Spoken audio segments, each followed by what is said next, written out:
गुपचाणी वेझो सवें ॻोठाण जे आबादी लाइ क़ाइम मशहूर दरगाह हुसैन शाह बुखारी जे क़दीमी क़ब्रिस्तान खे चौदीवारी न हुअण सबबि क़ब्रिस्तान जानवरनि जी आमाजगाह बणियल आहे।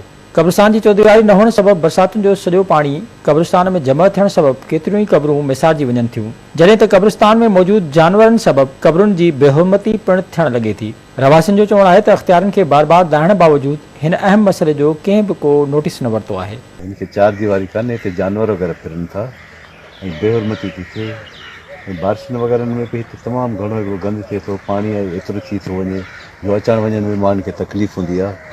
जेकॾहिं इंतिज़ामिया या कोई हुकुमरान हिते तवजो ॾियनि, हिते चार दीवारी ॾियारे छॾनि या कोई अहिड़ा जोगा बंदोबस्त कनि हिते जो आवाम खे अचण वञण में तकलीफ़ बि न थिए। इन मुक़ाम जो ख़्यालु कनि, ॾाढो बेहुरमती थींदी आहे। ख़ासि माना चौदीवारी खां सवाइ जानवर माल मता या कुता उहे त ॾाढी बेहुरमती कंदा आहिनि। सख़्तु ज़रूरत आहे हिननि जी, महिरबानी थिए। क़दीमी क़ब्रिस्तान जी हालत पाण था ॾिसो, माल कुता जेके बि शइ चवंदा अंदरि वञा था। क़दीमी क़ब्रिस्तान हिन खे चौधारी दीवारी बननि। अपील असां इंतज़ामनि सां हुकूमती अदालत सभिनी सां हुकूमती वारनि असां अपील था कयूं न चौधारी लॻनि चौधरी गुरू आहिनि हिते पुराणो सदियुनि खां वठी आहे। हिते असांजो का अहिड़ो हिफ़ाज़त कोन्हे, कुता ॿिला अंदरि था अचनि, इंसान आहे, पाणी आहे, बरसाति आहे, अॻिते पोइते, इन जे करे असां चऊं था हिननि खे चौदीवारी अचे। जीअं त हीअ तमामु क़दीम क़ब्रिस्तान आहे दरगाह शाह हुसैन बुखारी।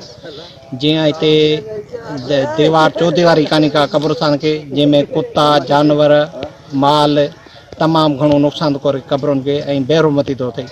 महिरबानी इंतिज़ामिया खे असांजी गुज़ारिश आहे त महिरबानी करे क़ब्रिस्तान खे चौदीवारी जो बंदोबस्तु थिए त जीअं सुजाण धुड़ियुनि मुतालबो कयो आहे त क़ब्रिस्तान खे चौदीवारी ॾेई क़बरुनि जी वधीक बेहुरमती थियण खां बचायो वञे।